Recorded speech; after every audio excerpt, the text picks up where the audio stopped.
حضرت بشر آفی رحمت اللہ علیہ سے سارا زمانہ پیار کرتا تھا۔ بغداد کا ایک تاجر کہتا ہے مجھے نہیں بابا اچھا لگتا تھا۔ ہمارا اپنا اپنا ذہن ہے نا، ہم کہتے ہیں میں نے جدھر ساری دنیا جا رہی ہے وہاں نہیں جانا، کہتے ہیں کہ وہ بابا مجھے نہیں اچھا لگتا تھا، حالانکہ سارا بغداد عزت کرتا۔ کیوں نہیں اچھا لگتا تھا؟ کہتے ہیں اس لیے کہ بابا نہ صرف فرض مسجد میں پڑھتا تھا، باقی نماز گھر جا کے۔ تو میں کہتا تھا اتنا ولی ہے تو باقی بھی مسجد میں پڑھے۔ کہتے ایک دن میں نے کہا جسوسی کرنی ہے اس کی، جو کہ اسلام میں منع ہے۔ کہتے حضرت بشر آفی رحمۃ اللہ علیہ نے جمعے کے فرض پڑھے، فرض پڑھ کے نکل گئے دوڑ کے۔ فرماتے ہیں میں پیچھے ہو گیا، میں نے کہا میں نے سنتیں چھوڑ دی ہیں پر اس کا پتہ کرنا ہے، سنت نفل بعد میں پڑھوں گا۔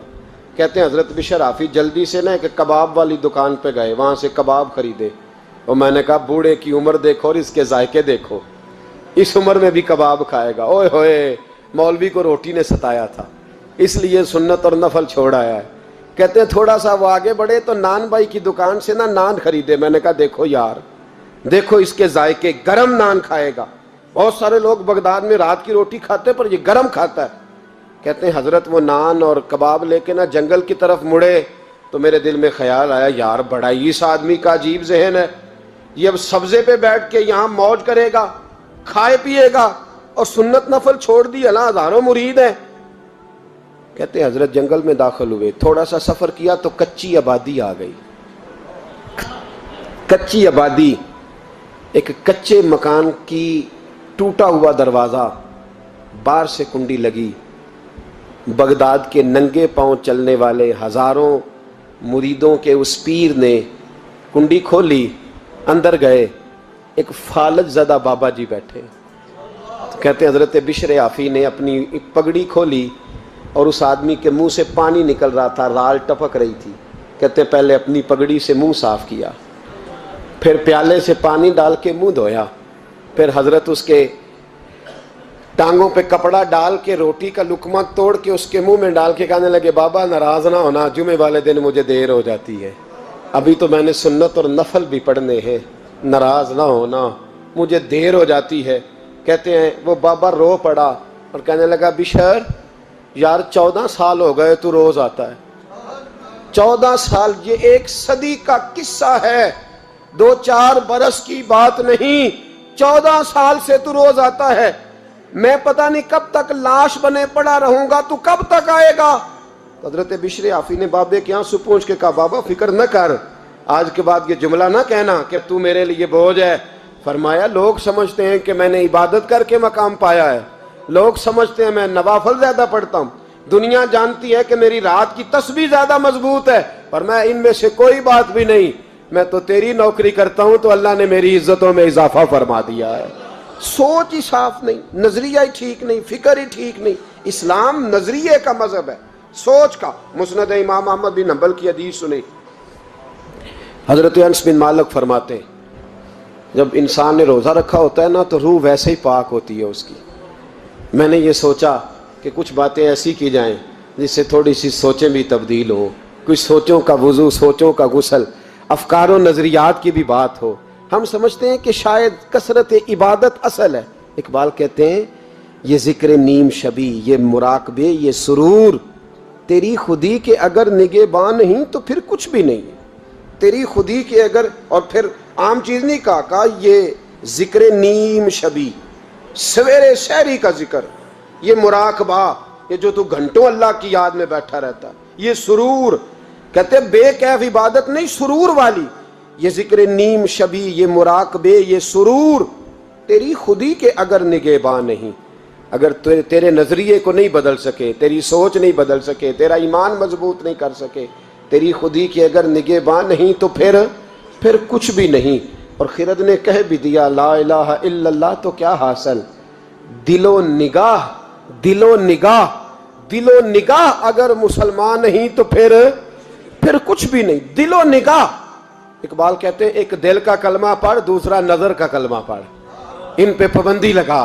دل و نگاہ اگر مسلمان نہیں تو پھر تو کچھ بھی نہیں، کچھ بھی نہیں۔ حضرت انس بن مالک کہتے ہیں میں حضور کے پاس بیٹھا تھا، حضرت عبداللہ ابن عمر بھی بیٹھے تھے، کوئی بات ہو رہی تھی، ایک حجرے میں بیٹھے تھے، دروازے پہ دستک ہوئی۔ مسند امام احمد میں حدیث ہے نبی پاک علیہ السلام نے فرمایا انس دروازہ کھولو، دروازے پہ وہ بندہ ہے جس کو اللہ بغیر حساب کتاب جنت عطا فرمائے گا، وہ بندہ ہے دروازے پہ۔ حضرت انس بن مالک کہتے ہیں میں نے دروازہ کھولا تو بندہ دیکھا، غریب سا ایک انصاری صحابی، اور بندہ بڑا سادہ، وضو تازہ کر کے آیا ہے تو پانی کے قطرے داڑھی سے بہہ رہے ہیں، اور چمڑے کے جوتے اس نے لپیٹ کے نا تو بغل میں چھپائے ہوئے، آ کے اتحیات کی حالت میں بیٹھا، حضور سے دو چار باتیں کی، چلا گیا۔ ہم اس کا رنگ دیکھتے رہے اور مصطفیٰ کا کرم دیکھتے رہے۔ اس کو حضور نے جنتی کہا ہے۔ کہتے ہیں اگلے دن اسی ٹائم اسی وقت ہم حضور کے پاس بیٹھے تھے، پھر دروازے پہ دستک ہوئی، حضور نے فرمایا دروازہ کھولو، دروازے پہ وہ بندہ ہے جسے اللہ بغیر حساب کتاب جنت عطا فرمائے گا، بغیر حساب۔ کہتے ہیں دروازہ کھولا، اور جیسے ہی میری نظر پڑی، بندہ بھی وہی ہے جو کل آیا تھا، اور انداز بھی وہی ہے جو کل تھا، اسی طرح پانی کے قطرے، اسی طرح جوتے بغل میں، السلام علیکم، کل حضور فلاں بات کی تفصیل پوچھنی مجھ سے رہ گئی تھی، غلطی ہوگی، دوبارہ آیا ہو۔ اس نے اپنی گفتگو کی، چند جملوں میں بات سمیٹی، چلا گیا۔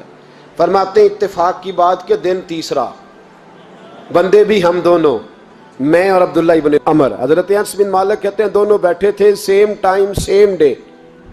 پھر دستک ہوئی، حضور نے فرمایا دروازہ کھولو، اور مسکرا کے فرمایا دروازے پہ وہ بندہ ہے جسے اللہ بغیر حساب کتاب جنت عطا فرمائے گا۔ کہتے ہیں کھل اٹھے ہمارے چہرے، باہر گئے، دستک ہوئی تھی، دروازہ کھولا۔ فرماتے مجھے یقین تھا وہی ہوگا جو 2 دن پہلے آیا تھا، اور میرے یقین کے مطابق ہی کام ہوا، وہی بندہ تھا جو کل بھی تھا، جو پرسوں بھی تھا، حالت اور کیفیت اور انداز بھی وہی تھا۔ پانی کے قطرے بہہ رہے ہیں، اور اس شخص نے جوتے بغل میں دبائے ہوئے خدمت میں حاضر ہوا، بیٹھ گیا، بات چیت کی، چلا گیا۔ حضرت انس بن مالک کہتے ہیں تھوڑی دیر ہوئی تو حضور بھی تشریف لے گئے۔ حضرت عبداللہ ابن عمر مجھے کہنے لگے یار ویسے کتنے اس کے نصیب ہیں، کتنے نصیب ہیں، کوئی آیا لے کے چلا گیا، کوئی آیا لے کے چلا گیا، کوئی عمر بھر بھی نہ پا سکا، میرے مولا تجھ سے گلہ نہیں، یہ تو اپنا اپنا نصیب ہے، یہ تو اپنا اپنا، اور نہ کسی کے حال پہ طنز کر، نہ کسی کے غم کا مذاق اڑا، وہ جسے چاہیں جیسے نواز دے، یہ مزاج لطف رسول ہے صلی اللہ تعالی علیہ وسلم۔ کہتے ہیں ہم لوگ گفتگو کرنے لگے، عبداللہ ابن عمر مجھ سے کہنے لگے یار ویسے پتہ کرنا چاہیے یہ کون سا عمل کرتا ہے، پتہ کرنا، جیسے ہم نہیں پتہ کرتے کہ یہ بندہ بڑا چمک گیا، پتہ کرو کون سا کاروبار کرتا ہے، ذرا اس کی جاسوسی تو کرو۔ اور بندے بھی بڑے سمجھدار ہیں، وہ سائیڈ بزنس نہیں بتاتے، وہ کہتے ہیں وہ جو میرا علیحدہ ہے وہ نہیں بتانا، کہیں یہ نہ شروع کر لے۔ حالانکہ انسان کے پاس جو خوبی، جو اللہ نے اسے دولت دینی ہوتی ہے، وہ اپنا اپنا نصیب ہوتا ہے، وہ گھر میں بیٹھے بھی اللہ عطا کر دیتا۔ وہ کہتے ہیں کہ پتہ کرو کیا عمل کرتا ہے، تو حضرت عبداللہ ابن عمر کہتے ہیں میں اس کے پیچھے ہو گیا، اس سے سلام لی، تو میں نے کہا مجھے 2-3 دن کے لیے مہمان بنا لو گے، مان نہ مان میں تیرا مہمان، 2-3 دن کے لیے مہمان بنا لو گے؟ تو کہتے ہیں مجھ سے کہنے لگا کوئی گھر میں جھگڑا ہو گیا، کیونکہ پڑوس میں تو تمہارا، قریب ہی تو تمہارا گھر ہے، میرے مہمان بننے کو جھگڑا ہے؟ تو میں نے کہا چلو ایسے ہی سمجھ لو، پر مجھے مہمان بنا لو۔ کہتے ہیں میں 3 دن اور 3 راتیں اس شخص کے ساتھ رہا، وہ کتنا صدقہ کرتا ہے میں نوٹ کرتا رہا، نماز کتنی پڑھتا ہے، اس کا کیا، میں چاہتا تھا کہ وہ عمل مجھے ملے، اس کی برکت سے مصطفیٰ نے اسے 3 مرتبہ جنتی فرمایا ہے، تاکہ وہ کیفیات مجھے بھی ملیں۔ حضرت عبداللہ ابن عمر کہتے ہیں کہ میں نے کوئی خاص چیز نہیں دیکھی، وہ عشاء پڑھتا تو فجر تک بستر پہ کروٹیں لیتا، اور میں الحمدللہ اٹھ کے تہجد بھی پڑھتا، نوافل بھی پڑھتا۔ کہتے ہیں وہ 1 سپارہ پڑھتا، میں 3 پڑھتا۔ فرماتے اس نے 3 دنوں میں کھجور بھی صدقہ نہیں دی، کہ کھجور بھی، اور میں نے بڑے بڑے غریبوں کی مدد کی۔ میں کہنے لگا کہ عمل تو میرا زیادہ ہے اس سے، پھر خوبی کیا ہے؟ خاص توجہ کرنا، اسلام اور دین کا جو فکری اساس، جو فکری اساس ہمیں صحابہ نے دی۔ حضرت عبداللہ ابن عمر کہتے ہیں میں نے تیسرے دن اسے کہا بھائی اللہ تیرا بھلا کرے، تو نے بڑی خدمت کی، میں نے جانا ہے میرا کوئی جھگڑا نہیں ہوا تھا، میں تو بس تیرا عمل دیکھنے آیا تھا کہ تو عمل کیا کرتا ہے۔ تو وہ صحابی کہتے ہیں مجھے کہنے لگے یار تو میرا عمل دیکھنے آیا تھا، مجھے بتا تو صحیح کیا نے، اور کیوں دیکھنے آیا میرا عمل، تجھے کیا ضرورت پڑی میری جاسوسی کی؟ تو کہتے ہیں مجھ سے جب اس نے سوال کیا تو میں نے اس کو کہا بھائی تو 3 دن آیا نا ہم بیٹھے ہوئے تھے؟ کہا ہاں میں آتا رہا ہوں۔ کہا 3 دن نبی پاک نے فرمایا اللہ تجھے بغیر حساب کتاب جنت عطا فرمائے گا۔ تو میں چاہتا تھا کہ میں ذرا جاسوسی کروں، ذرا دیکھوں، کھوج لگاؤں کون سا ایسا عمل ہے، آپ بھی ذرا دھیان دیجئے گا، کون سا ایسا عمل ہے، حالانکہ تو عشاء پڑھتا ہے اور اٹھ کے فجر پڑھتا ہے، میں تہجد بھی پڑھتا ہوں، تیرا سپارہ 1 ہے میرے 3 ہے، کون سا ایسا عمل ہے جس کے سبب تجھے جنت ملے گی؟ کہتے ہیں وہ صحابی کہنے لگے یار کوئی ایسا عمل نہیں، کوئی شے نہیں، میں اس قابل ہی نہیں، من نانم کے من دانم، جو میں ہوں مجھے پتا ہے۔ کہا پھر کوئی بات تو ہوگی، تیری مہربانی بتا دے، میں نے 3 دن 3 راتیں محنت کی ہیں، بتا دے۔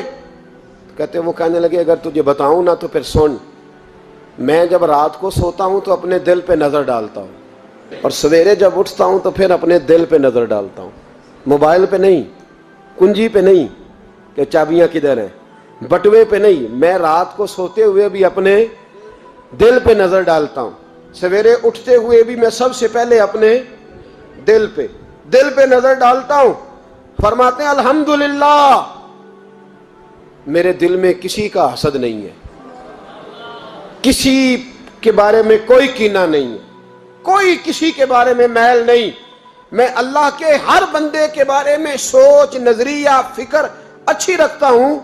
اور فرمایا میں تیرے بارے میں بھی عبداللہ یہی سوچتا ہوں کہ تو مجھ سے زیادہ نیک ہے۔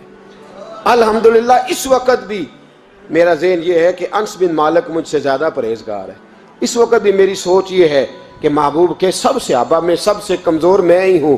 نابد عبداللہ ابن عمر کہتے ہیں میں نے اس کا ہاتھ چوما، میں نے کہا سمجھ آ گئی ہے، تیرا نظریہ، تیری سوچ پکی اور سچی مسلمان ہے، تو دل اور روح کا مسلمان ہے، تو نظر اور روح کا مسلمان ہے۔ یہ سبب ہے کہ اللہ کے رسول نے زمین پر چلتے ہوئے بھی تجھے 3 دفعہ جنت کی بشارت عطا فرما دی۔